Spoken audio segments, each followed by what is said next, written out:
Haleluya. Aku hidup, ku hidup bagimu, mataku tetap menyandangmu, dunia menjauhkanmu dari Kau. Kita katakan sekali lagi, kalau aku hidup, hidup bagimu Tuhan. Haleluya. Kalau aku hidup, ku hidup bagimu. Terima kasih Tuhan. Biarlah pujian hidup dan Tuhan datang dari hati kami. Saat kami hidup, karena kami hidup, kami akan tetap menyembah. Tidak akan bisa memisahkan kami dari kasih-Mu Yesus. Kami bersyukur ya Allah yang luar biasa, Allah yang lebih mengasihi kami, Allah yang hidup menyelamatkan hidup kami ya Tuhan. Haleluya. Selama aku hidup, selama aku hidup, ku hidup bagimu, mataku tetap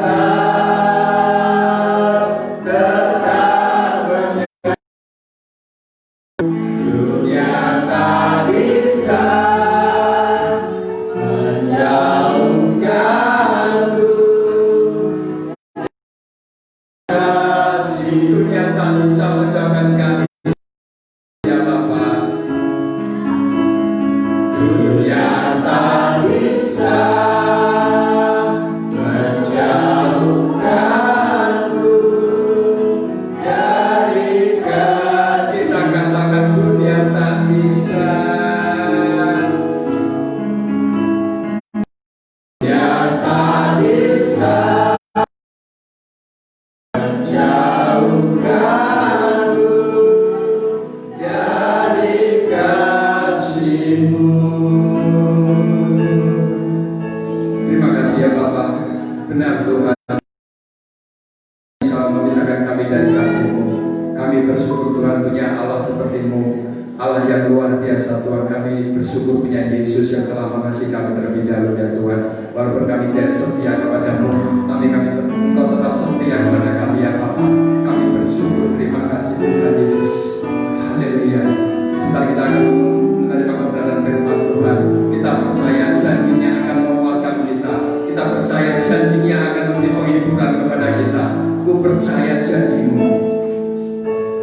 Sungguh besar setiamu,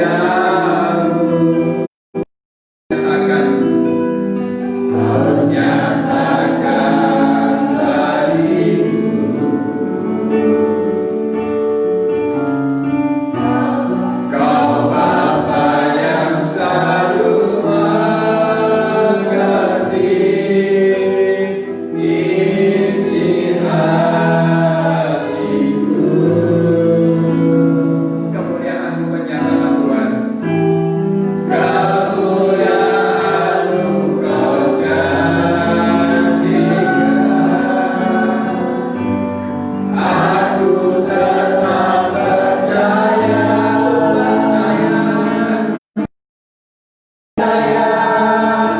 janji-Mu ajaib, terukis dalam kehidupanku. Ku berserah di dalam kekuatan-Mu. Hanya Kau selamanya bagiku. Ku percaya janji-Mu ajaib. Amin. Benar Tuhan, janji-Mu benar-benar ajaib dalam kami. Terukis dalam kehidupanku. Ku berserah di dalam kekuatan-Mu. Ku percaya.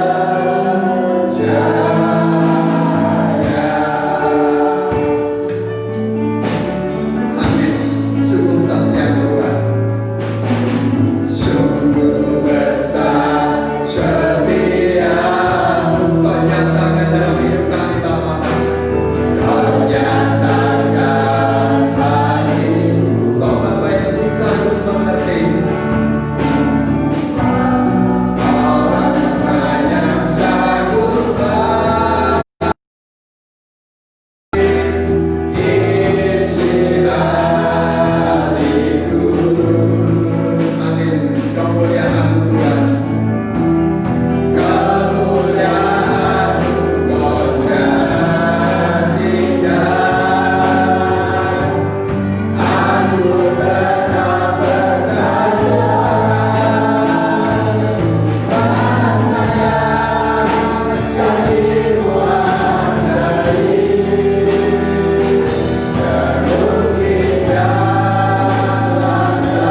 sungguh Kau Allah yang luar biasa Tuhan.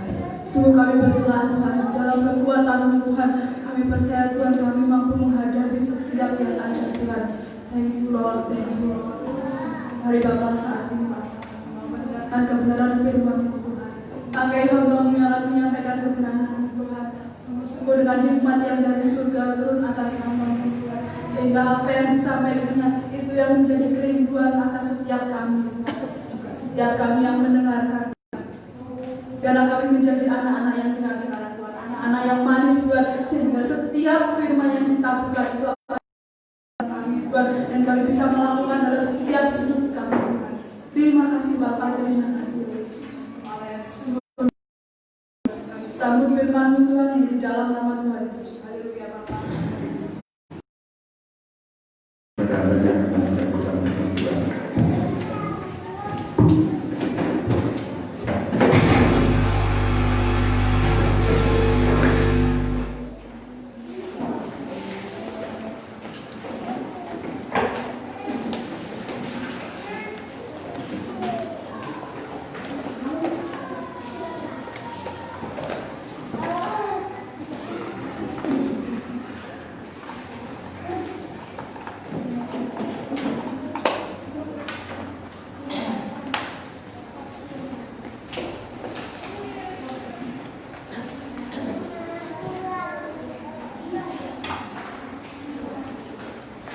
Ya, selalu Bapak Ibu Saudara.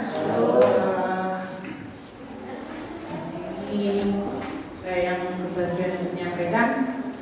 Kita akan belajar dari Kolose 1 ayat 9 sampai 14. Kita baca nanti silih berganti dari ayat 3 sampai 14. Kolose 1 ayat 3 sampai 14. Saya akan sampaikan agak cepat karena nanti Bapak-bapak saya minta dengan kasih untuk bantu mengatur gereja. Kursinya dimundurkan. Kalau Bapak Ibu perhatikan kursi Bapak Ibu berjarak 2 keramik, tolong dimundurkan 1 keramik. Mundur. Kemudian pemain musik dan beberapa Bapak-bapak bisa bantu turunkan alat musik. Tunggu saya matiin dulu ya, soalnya itu harus dimatikan dulu. LCD juga harus dingin sedikit, makanya ini mending mundurin dulu. Nanti kalau sudah alat yang lain, LCD yang paling terakhir karena dia harus dingin dulu baru bisa dimatikan. Kenapa dimundurkan? Karena mulai Senin akan dikerjakan. Jadi keputusannya dilebarkan sampai mentok dok.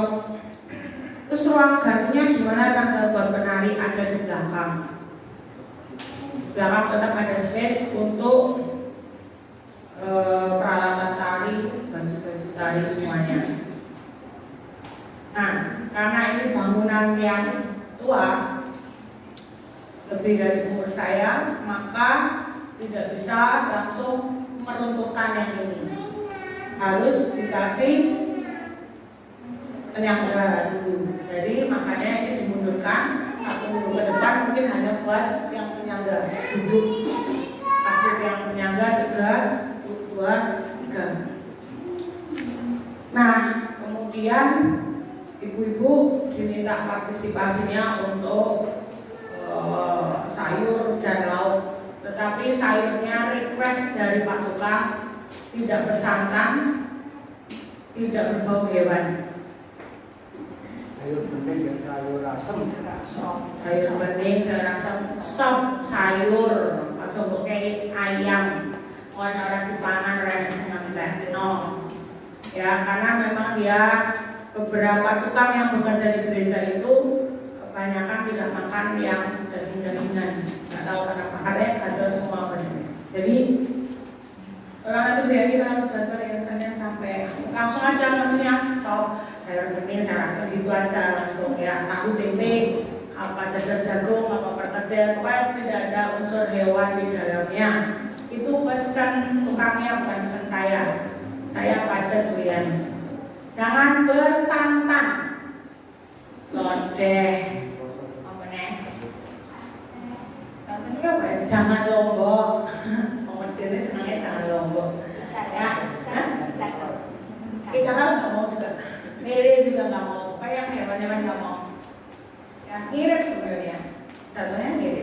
Tapi maksudnya kalau nggak masakan makan beda ya.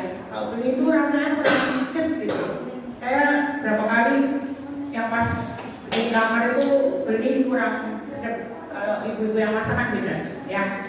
Sayur saja. Sayur sama tahu tempe mana ini? Selasa bentar sih. Hah? Senin Selasa bentar.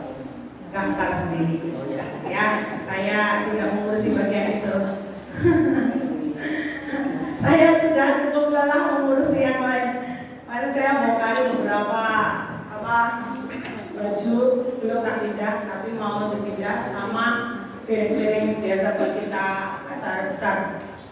Jadi terus saya biar dibagi-bagi, masalah duit ada sendiri, masalah belanja ada sendiri gitu ya.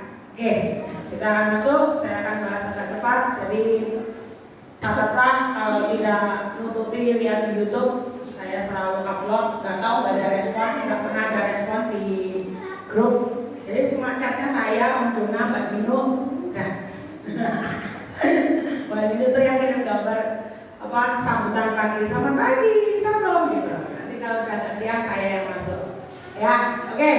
Kita baca sini berganti Kolose 1 ayat 3 sampai 14 saya yang ketiga Bapak Ibu 4 dan seterusnya. Ucapan syukur dan doa. Kami selalu mengucap syukur kepada Allah Bapa Tuhan kita Yesus Kristus setiap kali kami berdoa untuk kamu.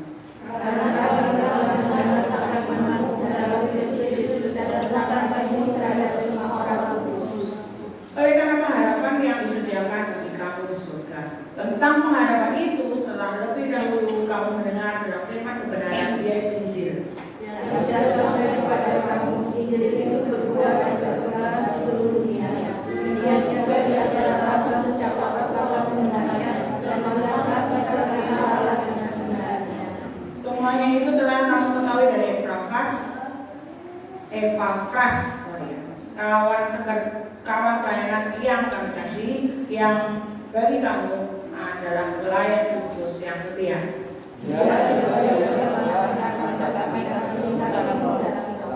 Sebab itu sejak waktu kami mendengarnya, kami tidak berhenti-henti berdoa untuk kamu. Kami meminta supaya kamu menerima segala hikmat dan pengertian yang benar untuk mengetahui kehendak Tuhan dengan sempurna. Sehingga dimulai hadapannya segala kebenaran kepadanya dalam segala hal, dan kamu memberi pula dalam segala pekerjaan yang baik dan tumbuh dalam pengetahuan mengenai Allah. Dan dikuatkan dengan segala kekuatan oleh kuasa kemuliaannya untuk menanggung segala sesuatu dengan tekun dan sabar. Dan mengucap syukur dengan sukacita kepada Bapa yang menyatakan kamu berkat bagian dan apa yang mengantarkan untuk dalam pengampunan adalah segala kerajaan. Dia telah melepaskan kita dari kuasa kegelapan dan memindahkan kita ke dalam kerajaan anaknya yang kekasih. Di dalam Dia kita memiliki penebusan kita, yaitu pengampunan dosa. Ya, Kolose ini bicara banyak tentang sifat dasar Kristus atau keutamaan Kristus. Kalau Bapak Ibu sering sampaikan, saya juga pernah sampaikan juga di ayat 15-16 tentang keutamaan Kristus yang suka dipakai untuk memelintir. Hari-hari ini ada banyak pengajar-pengajar besar, ada orang-orang yang door-to-door di rumah berkata bahwa Yesus adalah ciptaan. Ya, saya juga pernah sampaikan ini bahwa mereka pakai ayat yang ke-15 bahwa Ia diciptakan. Nah, padahal di ayat 16 adalah jawabannya bahwa Dia itu ada sebelum segala sesuatu diciptakan. Dia bukan ciptaan, Dia ini Yesus Kristus. Nah, ini yang suka dipelintir, ini yang ayat yang dipakai untuk menggoyahkan setiap iman kita kepada Tuhan. Nah, pasal 1 ini bicara tentang salam dan doa yang Paulus sampaikan. Sebenarnya jemaat Kolose ini bukan Paulus sendiri yang mendirikan, bukan dia yang mendiri situ, tapi Epafras. Namanya agak jarang familiar dengan Epafras. Tetapi karena Paulus tahu kondisinya di sana ada banyak orang yang mengajarkan pengajaran-pengajaran yang menyimpang dari Injil kebenaran, maka Tujuannya adalah supaya meluruskan bahwa Yesus adalah yang utama, Kristus adalah yang utama, gambaran Allah yang tidak kelihatan. Jadi kalau mau lihat Allah pada zaman perjanjian lama hanya bisa dilihat dengan tiang awan dan tiang api, engkau bisa lihat nyatanya adalah Yesus Kristus yang bisa dilihat dengan mata. Nah, ajaran ini disimpangan sebenarnya gini, cuma bicara tentang kita kompromi. Jadi jemaat di Kolose ini diajak oleh pengajar-pengajar palsu ini untuk kompromi dengan pengajaran dunia. Artinya Alkitab, firman Tuhan dikompromikan dengan apa yang terjadi di dunia. Contohnya tentang adat istiadat. Oh, enggak apa-apa begini. Tetapi esensi keselamatannya jadi hilang. Akhirnya muncul sekali selamat, tetap selamat.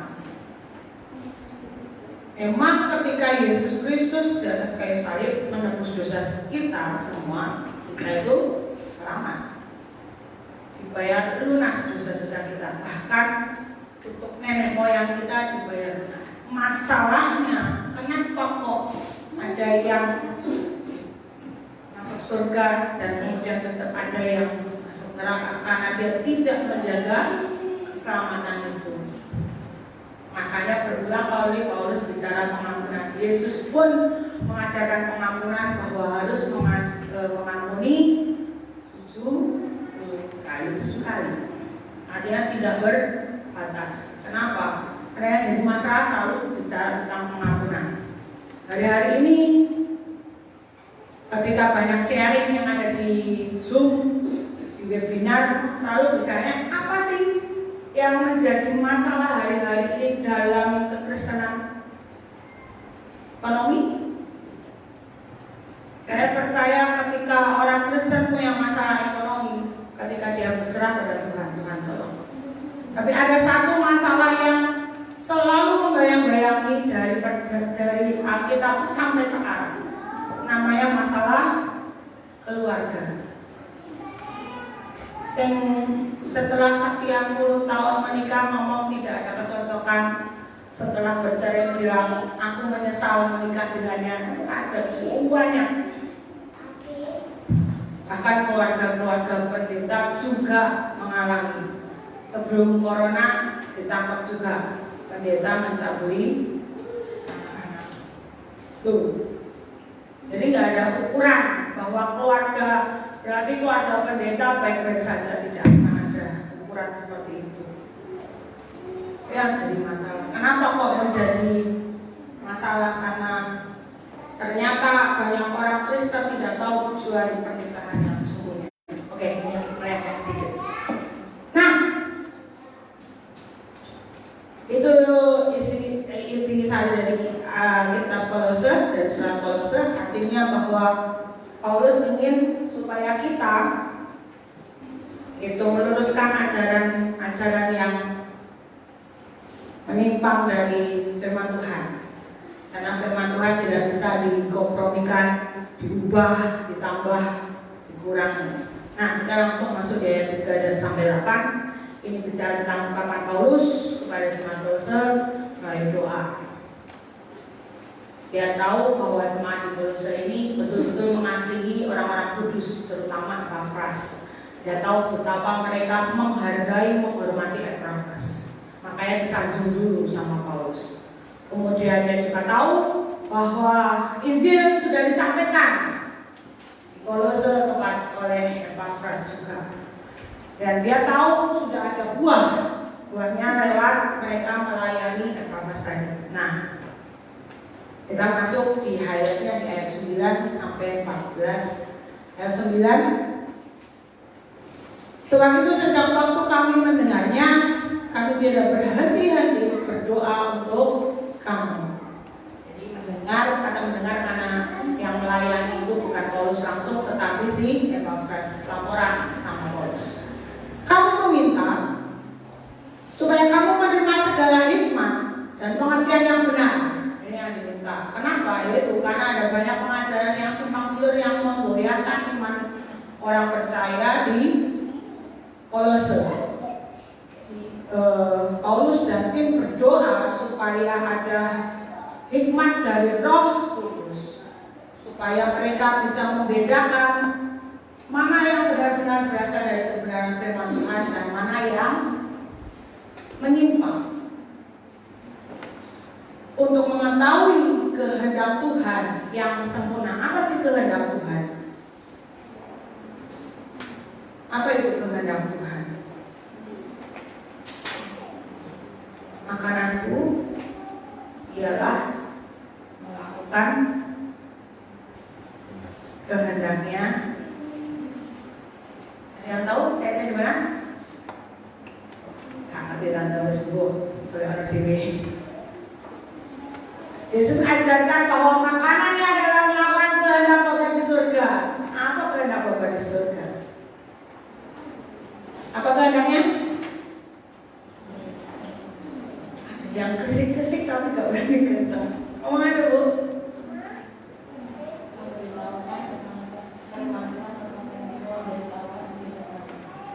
Nyampaikan dia keselamatan. Ada lagi? Kita coba baca ayat yang ke-10.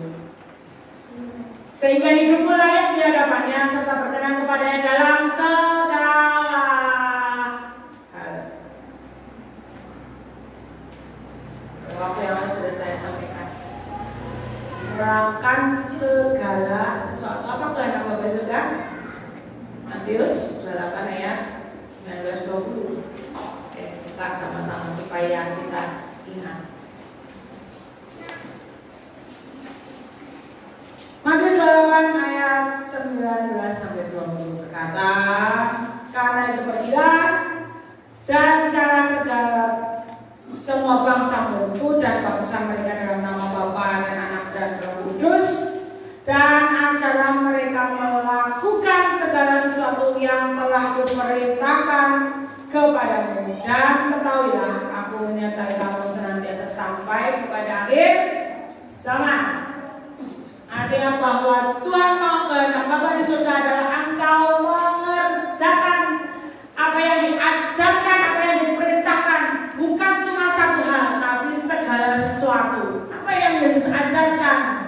Mengasihi lebih sungguh, mengampuni lebih sungguh, melayani lebih sungguh. Ukuran yang kau takar untuk menghakimi orang itulah ukuran yang akan kau dapatkan juga. Banyak hal yang Yesus ajarkan.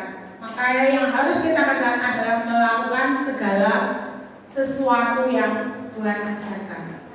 Artinya bukan hanya waktu di gereja kita menjadi orang saleh, di luar sana jadi preman. Yang Tuhan kehendaki adalah ketika kita berkata aku mau hidup layak, berarti kita mencerminkan karakter Kristus dalam kehidupan kita sehari-hari. Lampu merah ya jadi terang. Ini lagi usung sepeda. Wes nganggo sepeda di jutaan, orang nganggo masker, urutan wong telu wong papat ning ratan gede, disenggol mobil salah apa? Mobil. Padahal salah sepeda. Lampu merah di kan sepeda tabrak dia. Hari toko sepeda sampai tidak menyiapkan sepeda kanan tek, harganya gila-gilaan. Nah, bahkan Pak Roksok menaikkan harganya. Nah ini apa mencerminkan karakter Kristus? Apakah mencerminkan apa yang diajarkan Kristus dalam kehidupan sehari-hari? Waktu awal dibangun apa itu namanya? Table, speed table di depan balai kota dan Plaza Madiun. Semua orang komentar, kok gitu itu membahayakan pengguna jalan, ada jatuh ibu-ibu bawa anak jatuh. Saya cuma pikir satu hal, motornya orang motor tulisannya jelas, kecepatan maksimal 30 km per jam. dari lewat kono 50 kilo per jam, ceblok ora? Ceblok. Itu mencerminkan hal itu tidak. Ya nek, kenapa kok dibangun seperti itu? Tujuannya apa? Oh, mau bikin Madiun itu kayak Malioboro. Sudah mulai belum ya Afrinya? Juli ya kayak. Mulai Juli, saudara lewat Jalan Pahlawan di atas jam 6 reso. Langsung kita bikin jalan. Tujuannya kan baik supaya Madiun itu dikenal. Dulu berulang kali saya pikir-pikir ya itu baru wali kota loh yang mengubah kota Madiun. Apalagi Pak Jokowi yang bikin keputusan A, B, C, D, Z, semua orang menentang. Nah, kita yang jadi orang Kristen itu ya suka ikut-ikutan komen. Itu dibikin, saya orang lewat, wong Plaza Madiun ora digawe ngono ya wonge mandeg ngene barang gawe barang kesor. Digawe ngono itu jadi enak.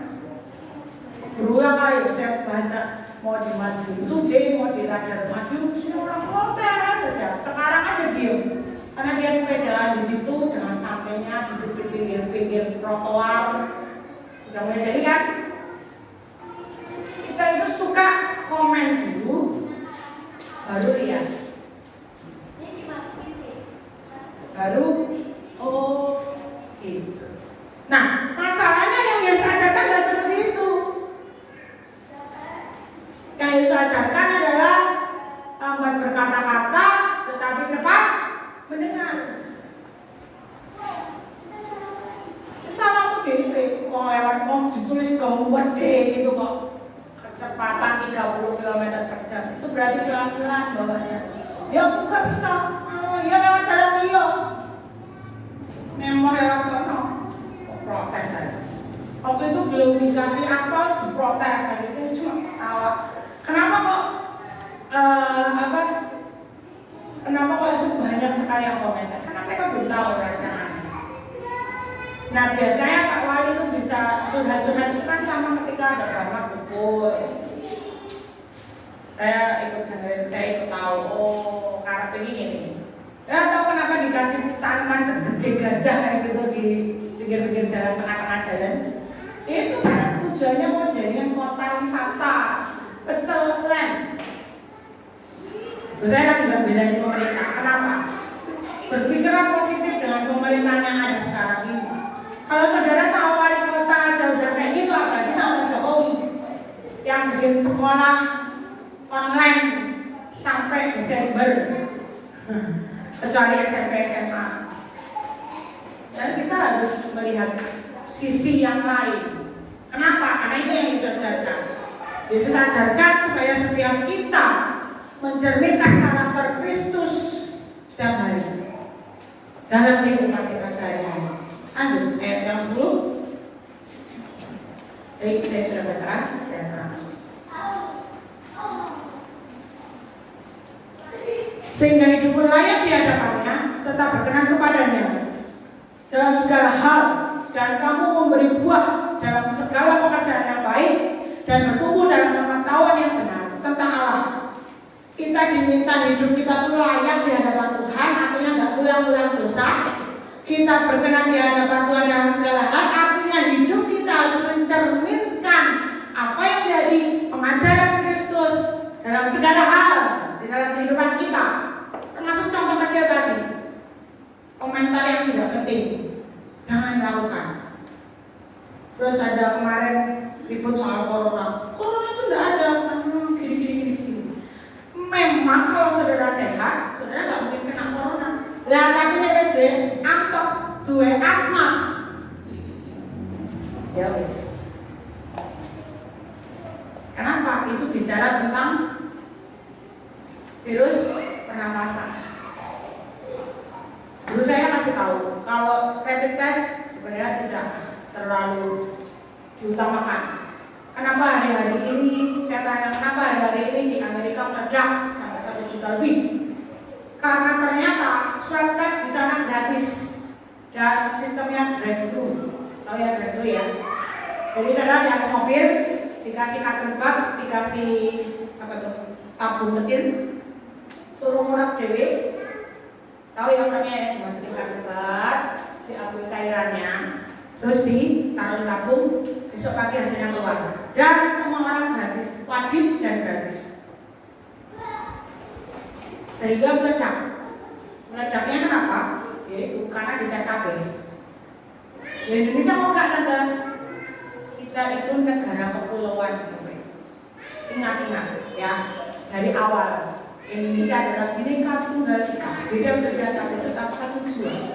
Saudara tinggal di Jawa dengan saudara tinggal di Kalimantan, iklim berbeda, sistem dan tata dan istiadatnya berbeda.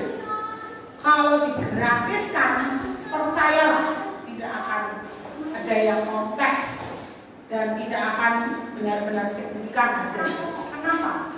Karena di Amerika roti ditaruh di jalan tol, air ditaruh di jalan tol. Kalau nggak butuh nggak diambil. Saudara taruh depan rumah sembako beras 5 kilo, ya nggak ada 5 menit hilang. Benar Pak? Habit kita berbeda. Bisa kita dikasih gratis, swab gratis bisa. Kok BLT 600.000 aja bisa? Itu 600.000 dari pusat, belum yang dari pemerintah daerah. Masalahnya cuma satu, habit kita beda dengan orang Amerika. Ya berat, ngantri sembako wis diomongi jamnya, waktunya, ya kan? Itu kalau nggak orang Indonesia wis itu nggak bisa itu. Dan ini ada harus tahu percaya. Sebenarnya Indonesia ada dana untuk swab gratis. Masalahnya cuma satu, wong sembako taruh pinggir jalan aja hilang, nggak ada 5 menit. Apa lagi swab tes? Kira gebuk-gebukan semua untuk ngantri. Itu yang terjadi. Karena habit kita apa? Belum semua orang tahu namanya tata tertib. Bahkan anak Tuhan banyak yang seperti itu. Kemarin geger cuma perkara jual beli tanah, padahal sudah diundang kemana-mana, kesaksian kemana-mana. Tuhan berubah dari preman menjadi anak Tuhan. Ajar enggak? Isin nomor lagi itu muda. Goro-goro perkara tanah ada materi. Katanya sudah bertobat, anak Tuhan. Benarkah hidupnya mencerminkan karakter Allah? Siap-siap ada salah Kristus. Mempermalukan, itu yang namanya mempermalukan dan mendukakan Roh Kudus. Karena kita tidak pernah bisa melakukan hal-hal kecil, hal-hal yang sepele menurut kita, tapi itu sebetulnya sedang mencerminkan karakter Allah. Hiduplah yang di hadapannya berkenan kepada dalam segala hal, memberi buah dalam segala pekerjaan. Jadi buah itu bukan yang besar. Oh, saya sudah berbuah karena saya bawa jiwa ke gereja, bukan. Menghasilkan buah dalam kau bisa tunduk kepada pemerintahan yang kelihatan katamu. Baru yang tidak kelihatan mau brand bisa taat. Lalu pemerintah yang kelihatan aja tidak bisa taat, apalagi yang tidak kelihatan. Jadi jangan bicara saya sudah berbuah kalau kau tidak pernah bisa taat dengan pemerintah yang ada saat ini. Pernah kemarin ada joke, kalau Anies Baswedan yang jadi presiden bagaimana? Saudara, kalau Anies Baswedan yang jadi presiden tahun depan, apa yang akan saudara lakukan? Rotak? Bikin PKI jilid 2? Enggak kan? Kau akan tetap berusaha taat walaupun kau enggak suka sama orang itu. Enggak kayak sekarang, enggak senang kalau Jokowi serang aja, curen. Bahkan bayar user, bayar YouTuber dan sebagainya. Nah, yang kelihatan motor dan sesak, ngomongnya pemerintah Tuhan yang katanya di Filipi 3 ayat 20 berkata engkau adalah surga. Ngapusi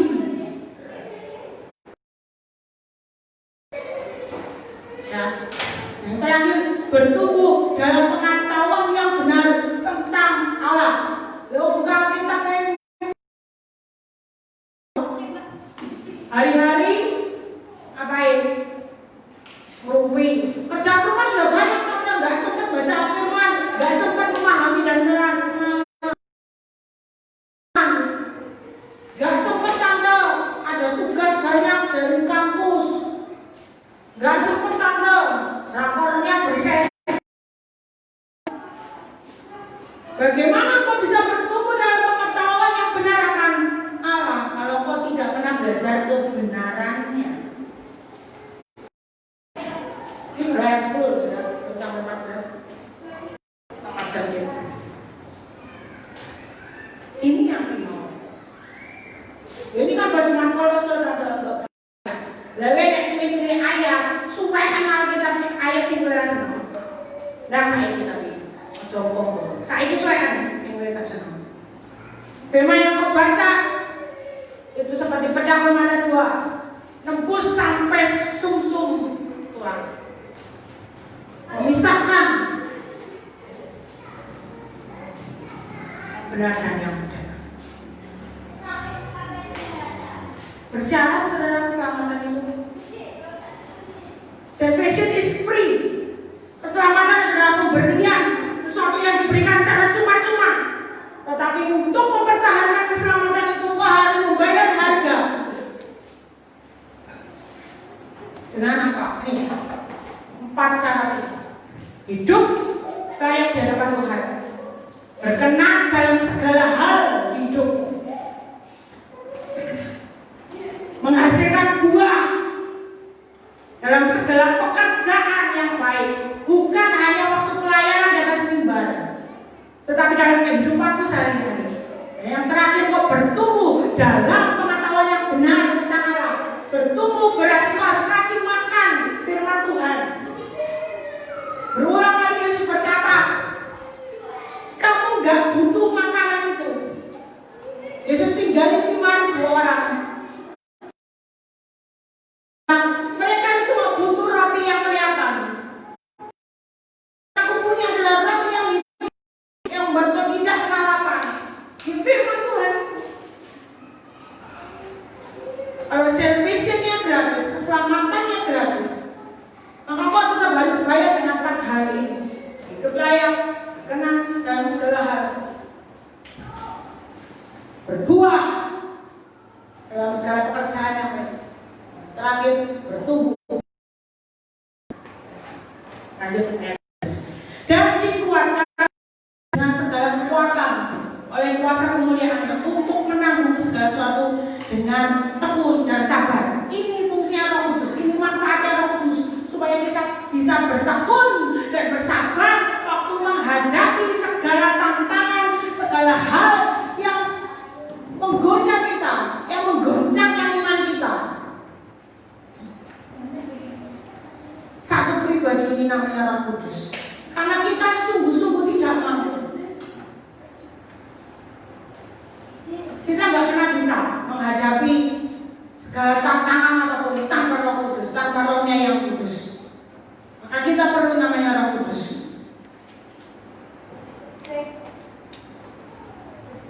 Efesus 5. Nah, saya cek dulu ya. Saya tadi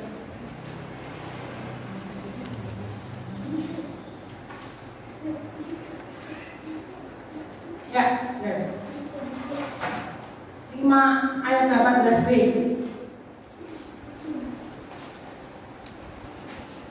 Tetapi hendaklah kamu penuh dengan Roh, tuh, yang memampukan, yang memberi kekuatan supaya bisa tekun.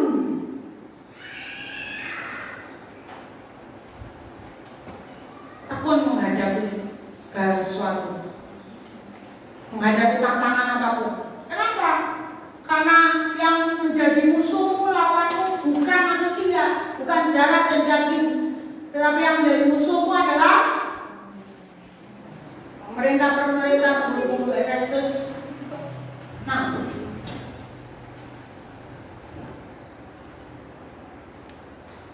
Ayat 12. Efesus 6 ayat 12. Karena perjuangan kita bukan melawan darah dan daging, tetapi melawan pemerintah-pemerintah, melawan penguasa-penguasa, melawan penghulu-penghulu dunia yang gelap ini, melawan roh-roh jahat di udara.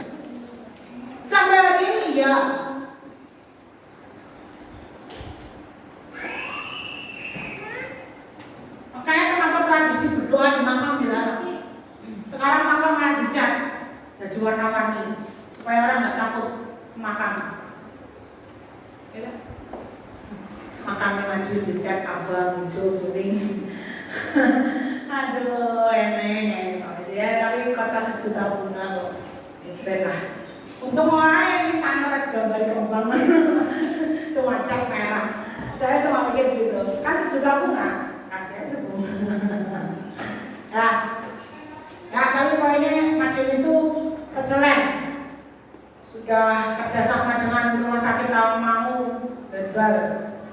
Jadi nanti tanamannya yang saudara makan itu dari tanaman-tanaman herbal, termasuk kelor. Dulu kelor itu gonjang ngerti wong sing orang mati-mati sing duwe susu. Saiki kelor dadi obat kanker, keringnya sekilo 400 sampai 500 ribu. Kok tahu tante ditawarin saya, Bu punya lahan besar? Enggak. Kalau ibu punya lahan besar, saya mau dari bijinya. Nanti ibu panen, keringkan, jadikan bubuk, kirim ke Amrik 1 kilo 500 ribu. Saudara yang punya lahan, serius itu? Dimodalin, serius? Kalau nggak bilang kayak Pak Setiajin GBI Sukasari, dia kirim ke Jakarta setiap bulan, itu 1 kilo yang 400. Dijadikan puding, dijadikan salad.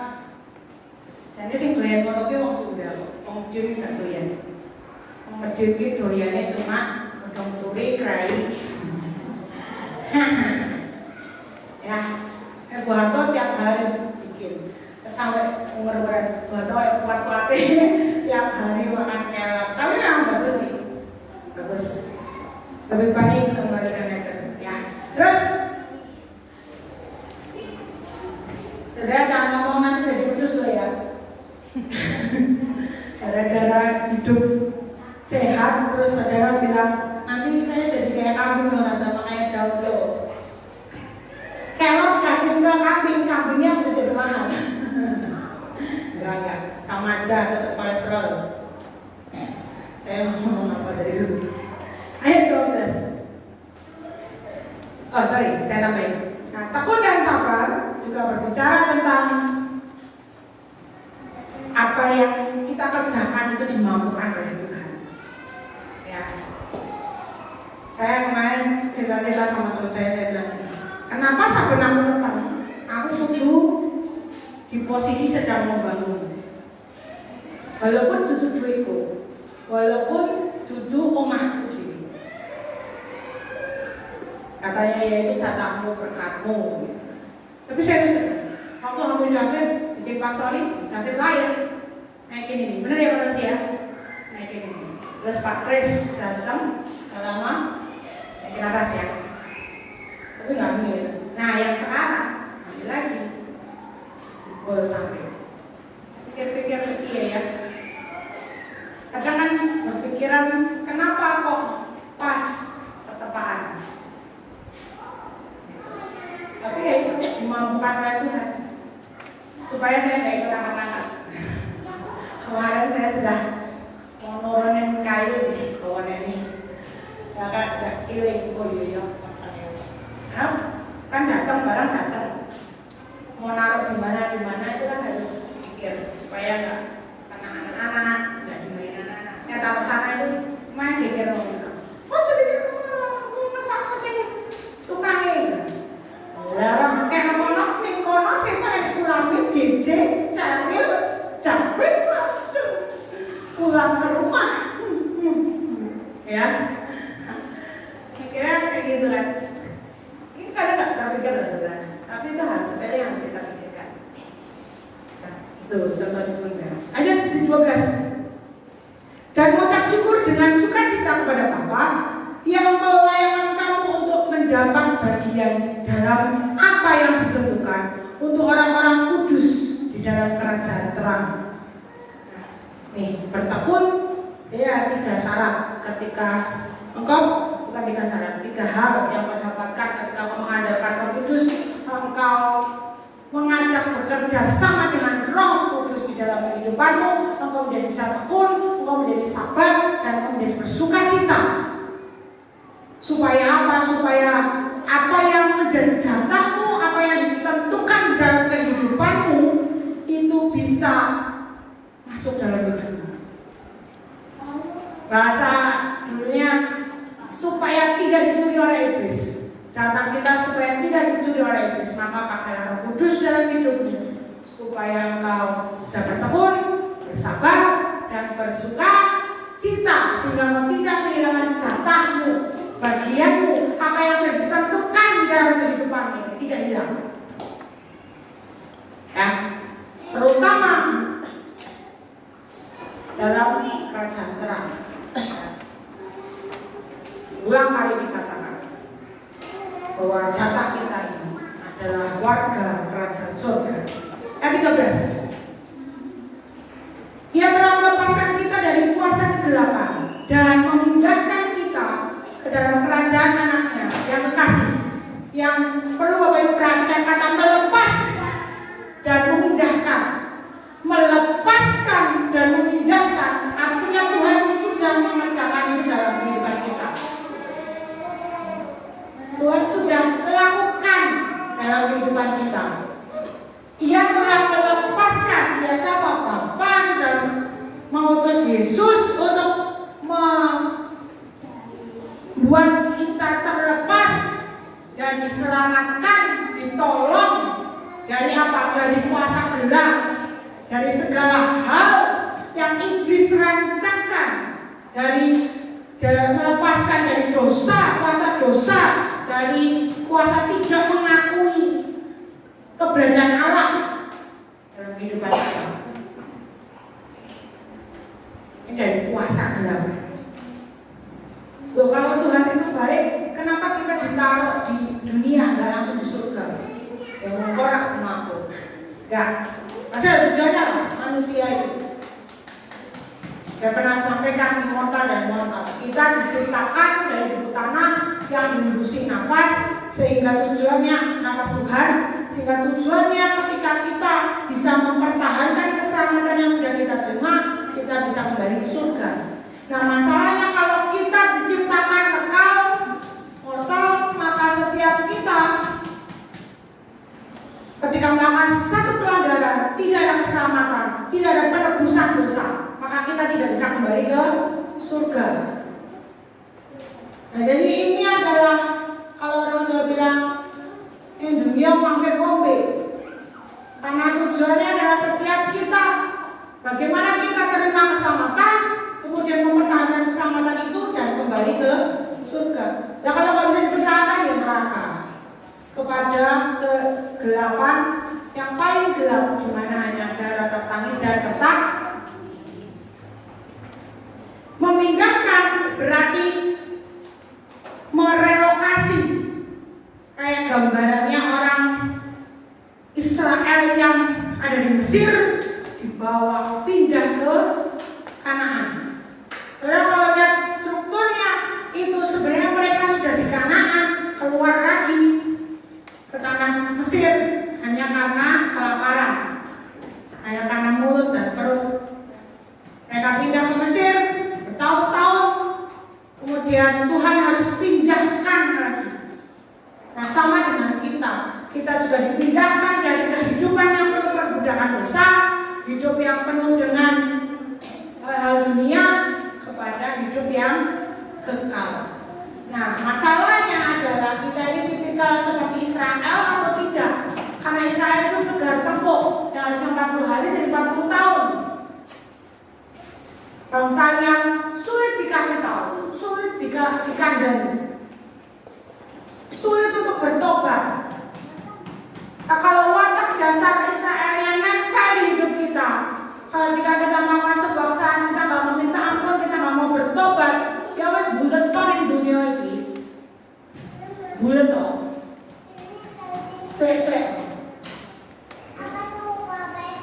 Jadi ketika kita dipindahkan, ini bicara tentang pertobatan. Kita sedang dibawa untuk terus bertobat sampai waktunya kita pulang. Nah, kita coba sering disampaikan apa? Keluargaan kita adalah di dalam surga. Nah dari situ juga kita menantikan Tuhan Yesus Kristus. Satu, Ia akan mengubah tubuh kita yang hina sehingga serupa dengan tubuhnya yang mulia menurut kuasanya yang dapat menaklukkan segala sesuatu kepada diri. Tuhan pindahkan dari gelap kepada terang, dari kerajaan si jahat kepada kerajaan surga. Statusnya naik menjadi warga kerajaan surga. Dan aku mau nggak? Soalnya yang surga kayak gini, aku kan senang rokok. Bagi panggang, ya.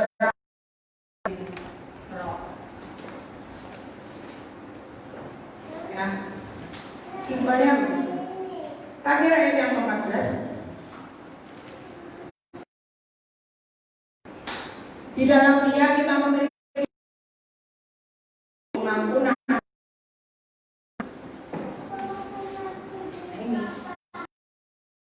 Ini iman kita pada karya Kristus. Kita memiliki Yesus yang menebus kita, yang mengampuni dosa-dosa kita. Kata menebus berarti membayar lunas semua pelanggaran kita dengan salib Yesus. Kita buka di 1 Korintus 6 ayat 20.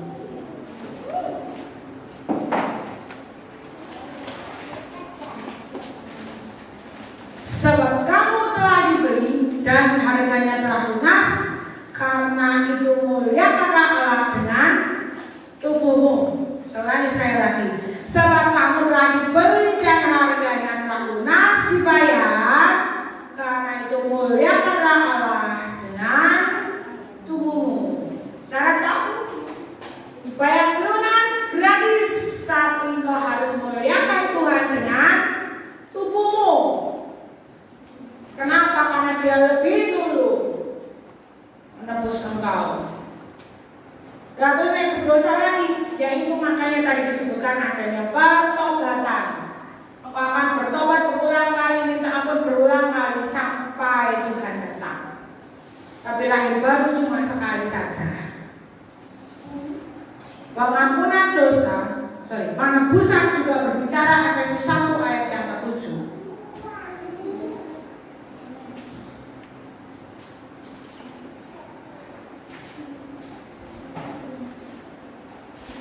Sebab di dalam Dia dan oleh karenanya kita beroleh penebusan, yaitu pengampunan dosa, menurut kekayaan kasih karunia-Nya yang dilimpahkannya kepada kita dalam segala hikmat dan pengertian. Kita sudah dibayar lunas dari dosa dengan pengampunan dosa. Lalu yang berdosa lagi gimana? Sudah diampuni, sudah dilenyapkan dosanya nenek moyangnya, sudah diangkat, sudah dicopot, sudah disingkirkan dosa-dosanya, kok masih bisa bikin dosa lagi? Berarti Tuhan itu bebas enggak? Karena kita itu berasal dari daging dan roh. Maka setiap kita masih punya kedagingan untuk berdosa dan berdosa lagi. Lalu apa yang dikerjakan? Yang kita apa lagi? 1 Yohanes 1 ayat 8-9.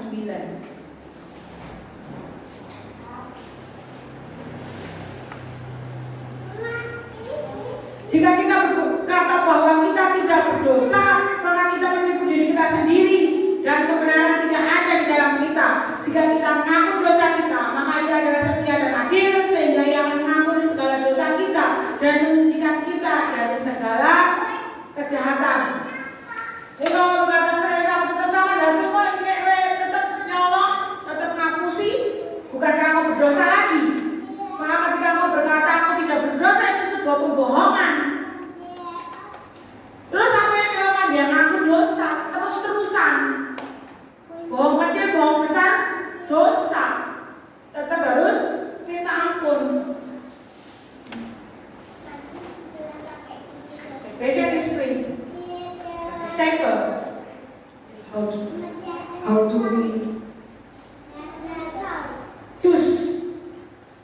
to cash.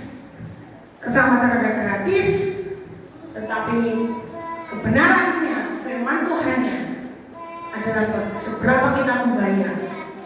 Harga yang harus dibayar, kita tetap memiliki keselamatan.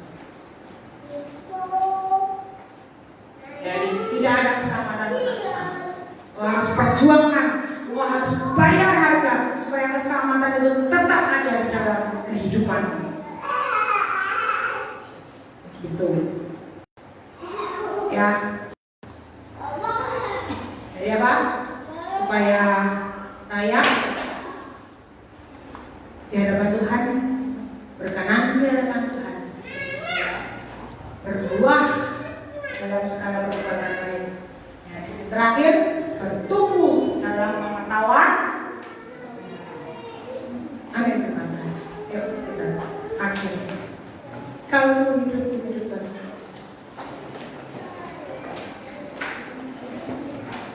Saya berdoa setiap kita kasih Tuhan sehingga setiap kita bisa mengerjakan 4 hal ini.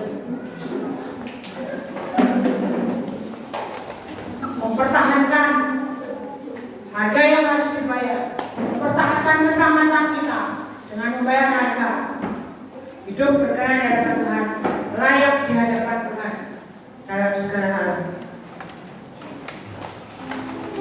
menghasilkan buah dalam segala pekerjaan baik, dan yang tadi bertumbuh dalam pengetahuan.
sehingga engkau tidak lagi jadi budak dosa.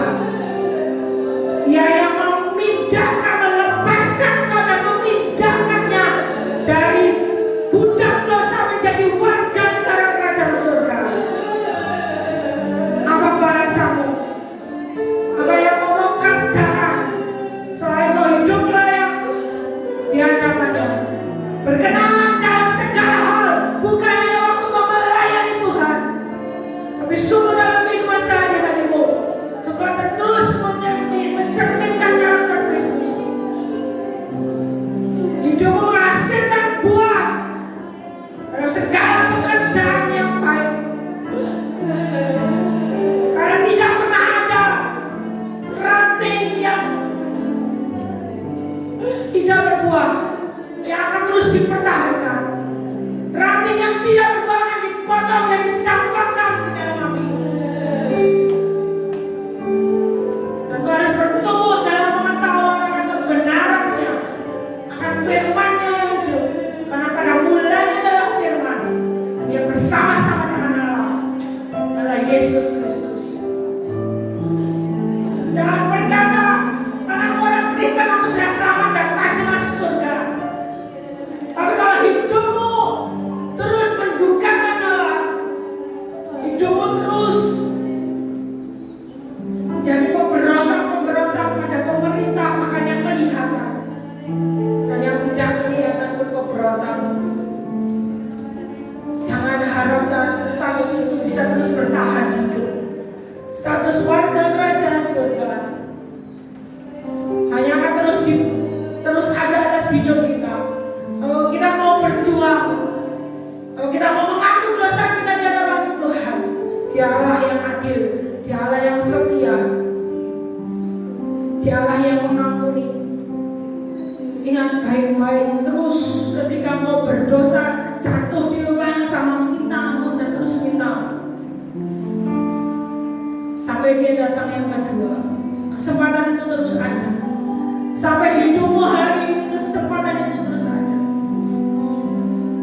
Jangan sia-siakan karya salibnya di atas kayu salib. Dia tidak pernah minta apapun dari hidupmu, kecuali kau layak di hadapan Bapa. Engkau terus hasilkan buah roh, buah pertobatan, buah yang tetap dan tidak menjadi layu daunmu. Dan terus tumbuhkan imanmu lewat pengetahuan firman Tuhan. Karena cuma firman-Nya, karena cuma Alkitab saja yang benar dan tidak ada yang lain. Buku sebagus apapun tidak pernah bisa jadi pedoman dalam hidup kita. Hanya firman-Nya yang ia danangin, yang memampukan hidup kita, yang menusuk sampai sumsum yang mendalam, memisahkan yang tidak benar dan mengajarkan segala sesuatu dalam kehidupan kita yang berasal dari Bapa di surga. Jangan pernah sia-siakan anugerah-Nya yang begitu besar. Kita gak pernah bisa nilai karyanya, pengorbanannya, penebusannya dengan uang yang ada padamu. Hari ini kau tidak pernah bisa gantikan dengan hartamu, karena sungguh-sungguh kau hanya bisa bayar dengan kau terus berbuah dan bertumbuh dan layak di hadapannya.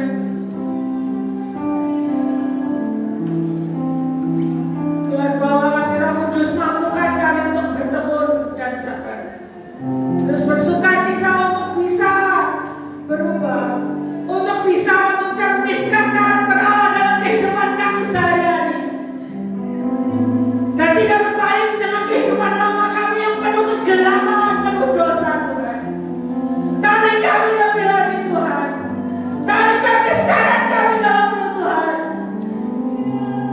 supaya kami tidak berpaling dengan kehidupan lama kami yang terus menentang dan terus tegar teguh di hadapan Tuhan. Karena setiap kali sudah dipindahkan dari kekuasaan yang gelap menuju kerajaan-Mu yang terang.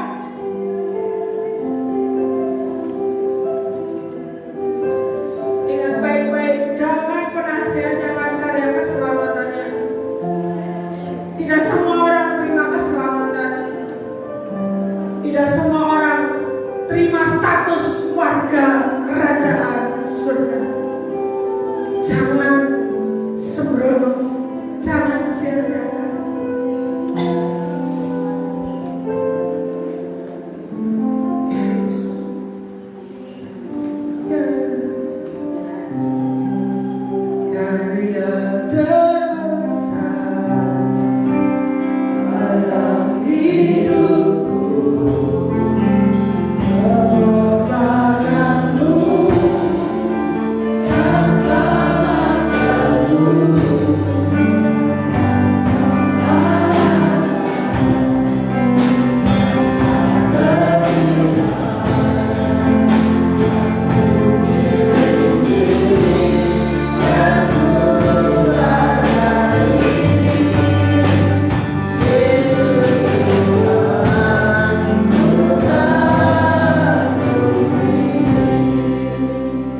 semua rencana Tuhan yang senantiasa untuk mendidik dan mengajar kami untuk lebih taat, untuk lebih setia, untuk lebih bertekun di dalam Engkau ya Bapa, di dalam hal beribadah, di dalam membaca firman Tuhan, dan juga di dalam berdoa. Kami bersyukur Tuhan kalau siang hari ini telah mengingatkan kami untuk kami senantiasa setia di dalam Engkau, sehingga kehidupan kami semakin hari diubahkan melalui kebenaran firman, disucikan dan dikuduskan, dan kami memperoleh satu kekuatan di dalam kehidupan kami Tuhan. Terima kasih Bapa, sehingga hidup kami boleh layak di hadapan Engkau, dan hidup kami boleh menghasilkan buah di hadapan Engkau. Hidup kami juga semakin hari bertumbuh dan bertumbuh di dalam Engkau ya Bapa. Terima kasih Tuhan, ajar kami terus dan terus hidup di dalam kebenaran firman-Mu, sehingga firman-Mu hidup di dalam kehidupan kami, dan kami boleh menjadi terang-Mu, kami boleh menjadi saksi-Mu, dan kami boleh menyampaikan keselamatan yang sudah Kau berikan dalam kehidupan kami, sehingga banyak orang-orang yang mengenal Engkau, percaya dan bertobat, menerima Engkau sebagai juru selamat dalam hidupnya. Terima kasih Tuhan, terima kasih. Berkati hamba-Mu yang telah menyampaikan kebenaran firman-Mu. Urapi mereka, urapi hamba-Mu Tuhan, supaya hari demi hari Engkau pakai luar biasa di dalam kehidupan pelayanan, sehingga membawa sidang jemaat di tempat ini untuk bertumbuh dewasa di dalam kebenaran akan Engkau. Terima kasih Tuhan, terima kasih. Terima kasih Bapa, terima kasih di dalam nama Tuhan Yesus sebagai juru selamat kami yang hidup. Kami telah berdoa dan mengucap syukur. Haleluya. Amin.